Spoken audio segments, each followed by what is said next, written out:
Subscribe the channel and press the bell icon, and never miss another update from your AG Trending. Just 34 minutes after Indonesia was hit by another major earthquake, officials called off a tsunami warning. Aid agencies and others, still dealing with the aftermath of a devastating quake in August, breathed a sigh of relief. What they didn't know was that, just about that same time, a 10-foot wall of seawater was tearing through the city of Palu and other areas Friday in an island in the center of the vast Indonesian archipelago. Amid the roar of onrushing sea and terrified cries for help, the tsunami tore homes off their foundations, snapped palm trees and dragged away victims, some preparing for a beach festival at dusk on Friday.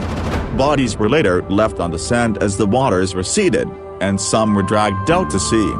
More than 420 died in Palu alone, officials said Saturday as they began to take stock of the devastation and counted that amid fears the tally could rise significantly from the 7.5 magnitude quake and the tsunami that churned over parts of Sulawesi, about 800 miles northwest of Jakarta.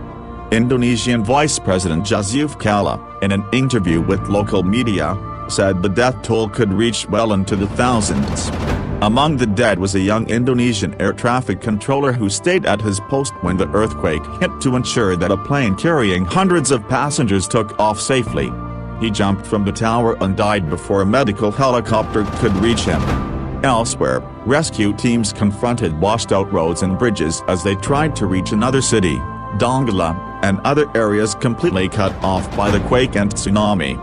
Indonesian officials also may face another reckoning over why the tsunami alerts were pulled even as a disaster was roaring ashore, raising questions about the level of monitoring and post-quake analysis in a nation along some of the world's most active fault lines.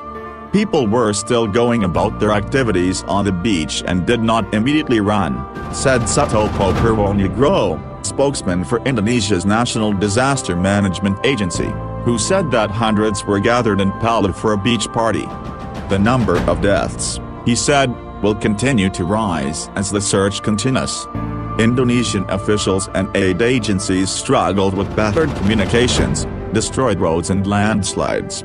Even aid deliveries by sea have been a challenge, as Palu's port was badly damaged by the tsunami.